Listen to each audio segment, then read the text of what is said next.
Well, it's another violent weekend in Chicago with some security footage, pretty troubling, and you've got statewide Democratic office holders who are demanding justice and some actual peace to be brought to the streets of Chicago. Welcome back, Bishop on Air. Talked with William Kelly, reporter out of Chicago, and he details some of the violent crime we saw over Mother's Day weekend. Let's get to William Kelly here. Conversation I had with him this morning. And go. 1, 2, 3, go. Oof. Well, Greg, God bless you, and thank you for keeping a spotlight on Chicago. Well, you know, we routinely rack up double-digit shootings and murders in Chicago, and Mother's Day weekend is no different, apparently. But it's the specific, outrageous examples that I think need to be highlighted. A 24-year-old father of two who was reportedly going to propose to his girlfriend on Mother's Day was shot and robbed in Chicago on camera, you know, obviously with these Ring cameras, I'm assuming. We do have viral video of more and more of these shootings, which makes it more real for people. Zet Rodriguez, 24-year-old father of two, on his way to work, and he was first shot and then robbed. Okay, so this is what I believe is a little bit of a moment for us in Chicago. He wasn't robbed and then shot in the process of a robbery gone bad or something like this. No, he was preemptively shot and then robbed. The suspects are two brothers who were arrested, and then a question, but I guarantee you this, Greg, we will get to the bottom of this one today. And we were flashing a bit of the video, and the video is actually shared by Illinois Comptroller Susanna Mendoza, which, by the way, Twitter tells me is her birthday this morning. So happy birthday to the Comptroller. But she says on her Twitter page, this is absolutely horrific, sickening. May God give his family strength, and may the monster that murdered him be brought to swift justice. This is out of control lawlessness. It's destroying our city and destroyed his family. My heart goes out to the victim and his family. And again, this is after this video is shared pretty widely on social media in broad daylight. And apparently this is not considered a crime-ridden neighborhood, but still something that is happening on the streets in Chicago. And then the comptroller, she shares an update where they did get somebody in custody, and she says, excellent, lock him up forever. Is this sentiment being shared by others on the streets of Chicago? A question I asked to William Kelly.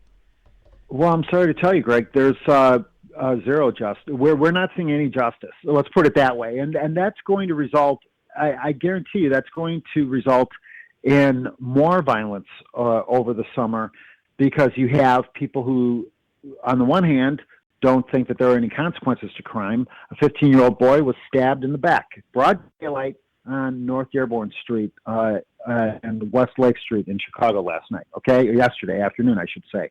To give anyone hopefully a little perspective on this, across the street from the Goodman Theater, can you picture this? Greg, this is where I went to go see A Christmas Carol, okay? So yeah, I'm telling you, it's not the Chicago that we loved and remembered, Greg. So a lot's going to happen when it comes to the perception here, and when it comes to the actions that law enforcement and even criminal prosecutors take moving forward. But when it comes to the schools in Chicago, I mean, listen, they've got more than 300,000 students, 600 different schools. They've got a new teacher's contract they're getting ready to put together. Chicago Mayor Brandon Johnson coming down to Springfield, looking to connect with legislators to try to advance some of his priorities and maybe score some state taxpayer funding for Chicago for different things. But they've got this CTU contract that's kind of just lurking in the background. And whether or not that contract is going to be approved, this is something that even Williams talking about getting his hands on a draft of sorts and looking at some of the provisions that the Chicago Teachers Union is looking to secure as the Chicago mayor makes his trip down to Springfield last week. Wow. Well, you got a front row seat of that during his visit to Springfield. As the son of two Chicago public school teachers, it breaks my heart to read the contract. It reads like a modern day Marxist manifesto. We see a lot in the contract about complementary abortions, kicking the police out of the schools, at a time when, by the way, there are an all-time high cases of teacher-on-student sexual violence, abuse, and rape. You got to ask yourself, why do the teachers want the police out of the schools? There might be more than one reason. Who knows? But there's nothing in this contract about actual reading and writing. The actual reason why parents send children to schools, right? In fact, it breaks my heart. Apparently, less than 1 in 4 students can read at grade level. You tell me what job, what profession would demand a $50 billion pay raise with that kind of job performance, Greg. Again, conversation I had with William Kelly this morning, talking all things that are some of the headlines out of Chicago, from crime to the schools to politics. You got the Democratic National Convention set to go in mid to late August in Chicago, where they're going to say Joe Biden is their nominee, make it official. But you've also got a ton of different protest groups looking to have their voices heard outside of United Center, where the convention is going to be taking place. But William Kelly, reporter out of Chicago, talking about some of the problems he's foreseeing. Well, Craig, as you might imagine, we value free speech, but apparently not so much with the DNC. Mayor Johnson has not granted any permits to any protesters for any reason anywhere in the city of Chicago. This strikes me as a little hypocrisy, but yet both Pritzker and Johnson claim that the CPD, the Chicago Police Department, is ready for any crime or any protest that takes place. Yet, they're not obviously prepared for double-digit armed robbery with the same location, the same suspects, and the same description of the victims, sadly, on a daily basis, Greg.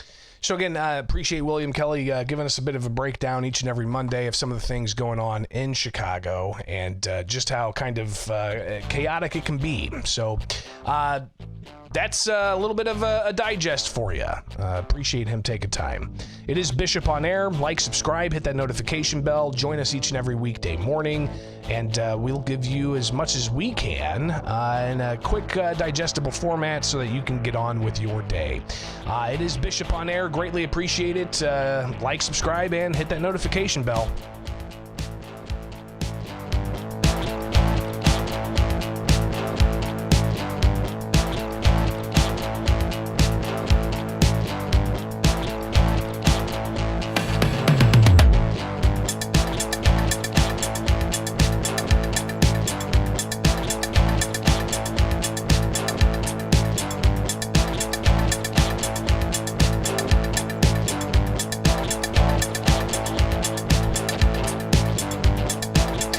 All right, guys, thought I was going to be able to get you another segment, but I got to get out of here and get the work day started. But if you need to get a hold of me, I saw that Warsaw, he wanted to do a quick Discord.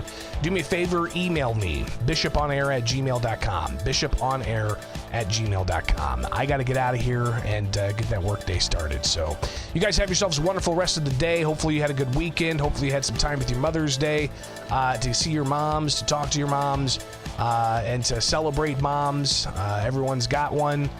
So hopefully you were able to do that. I had a great time with my birthday. Appreciate all the birthday greetings.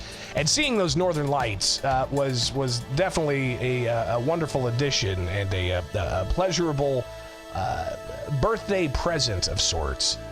So I got to enjoy those Northern Lights as a nice gift without any disruption to communications. So that's good. However, the big one could be coming soon. Who knows? All right, got to get out of here. Have yourselves a wonderful day. And be blessed.